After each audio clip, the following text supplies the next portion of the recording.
Gini, selama ini kita tuh salah besar. Kita selalu dikasih tahu kalau ancaman terbesar itu datang dari matahari di luar sana. Padahal musuh yang sebenarnya jauh lebih dekat dan mungkin lagi natap balik ke arah kamu di titik ini juga. Coba simpan dulu pertanyaan ini baik-baik di kepala kamu. Karena setelah kita bongkar rahasianya, cara kamu ngelihat HP di tanganmu itu dijamin gak akan pernah sama lagi. Yuk kita mulai. Oke, pertama-tama kita kenalan dulu yuk sama musuh kita ini. Ini bukan soal panasnya matahari, tapi soal sesuatu yang kita pegang, kita tatap hampir setiap saat. Kita kan selalu waspada ya sama matahari, pakai sunscreen, pakai kacamata hitam, macem-macem. Tapi kita sering lupa sama sumber radiasi yang natap kita berjam-jam setiap hari, cuma beberapa senti aja dari wajah kita. Nah, sekarang waktunya kita bedah identitas asli si musuh ini. Namanya adalah sinar biru atau yang lebih dikenal sebagai blue light. Ini adalah radiasi kesat mata yang jadi nyawanya setiap layar digital yang kamu punya. Jadi apa sih sinar biru itu? Gampangnya, ini adalah bagian dari spektrum cahaya yang dipancarin sama layar HP atau laptop kamu. Walaupun kelihatannya cuma cahaya biasa, di level fisika, ini sebenarnya adalah gelombang energi yang super kuat. Kuncinya tuh ada di angka ini. Di dalam dunia spektrum cahaya, ada satu aturan. Makin pendek panjang gelombangnya, kayak 415 nanometer ini, makin dahsyat energi yang dia bawa. Nah, disinilah sumber kekuatannya yang bisa merusak. Dan disinilah letak kelemahan biologis kita. Pertahanan alami mata kita, yaitu kornea dan lensa, ternyata sama sekali nggak berdaya buat ngeblokir gelombang energi setinggi ini. Sinar biru ini bisa lolos gitu aja, tanpa hambatan, dan langsung menghantam retina, pusat penglihatan kita. Begitu sampai di dalam retina, disitulah kerusakan dimulai. Sinar biru ini memicu pelepasan molekul beracun yang namanya Reactive Oxygen Species, atau ROS. Biar gampang, bayangin aja ROS ini kayak karat. Pelan tapi pasti, dia mulai menggerogoti dan menghancurkan sel-sel fotoreseptor, itu loh sel-sel super penting yang bikin kamu bisa melihat.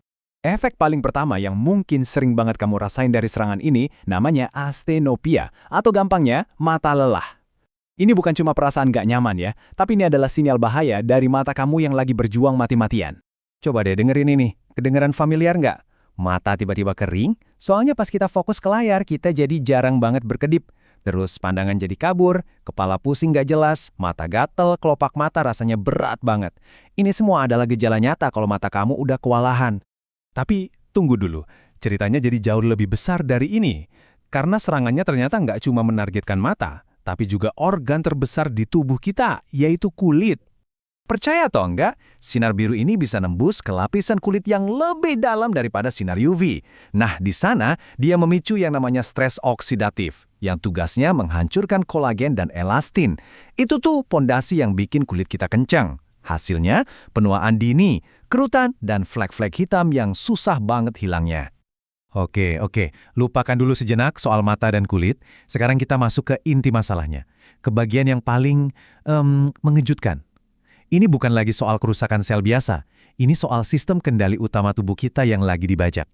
Ya, kerusakan mata sama kulit itu emang udah cukup bikin khawatir. Tapi bahaya yang paling fundamental, yang dampaknya ke seluruh tubuh kamu, itu ternyata sesuatu yang lain. Betul, kamu nggak salah dengar. Sinar biru dari layar kamu itu secara harfiah sedang meretas, menipu, dan mengelabui otakmu setiap saat. Gini cara kerjanya. Di dalam otak kita, ada sebuah jam biologis super kuno yang namanya ritme sirkadian. Jam inilah yang secara otomatis ngatur kapan kita harus tidur, kapan harus bangun, dan ribuan proses penting lainnya di tubuh tanpa perlu kita suruh. Nah, buat jam biologis ini, sinar biru itu cuma punya satu arti. Oh, ini masih siang hari. Jadi pas kamu natap layar HP malam-malam, otak kamu dapat sinyal palsu ini dan langsung set. Produksi melatonin, hormon yang ngasih perintah ke tubuh buat istirahat dan tidur, langsung dihentikan.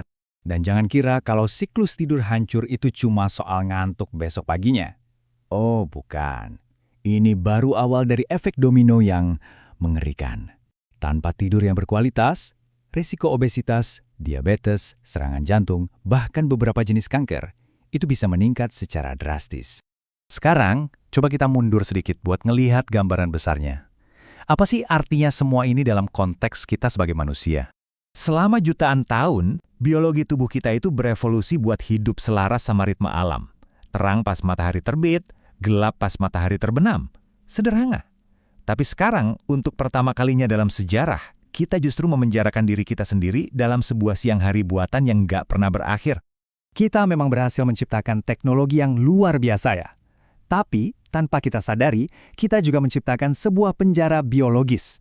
Kita mengacaukan sistem paling dasar yang seharusnya ngejaga kita tetap hidup dan sehat. Nah, ini semua membawa kita ke satu pertanyaan terakhir yang paling penting. Kalau layar yang kita genggam setiap hari ini ternyata adalah sebuah penjara yang mengurung biologi kita dalam siklus yang salah, maka pertanyaannya bukan lagi apakah ini bahaya, tapi gimana cara kita menemukan kuncinya buat bebas.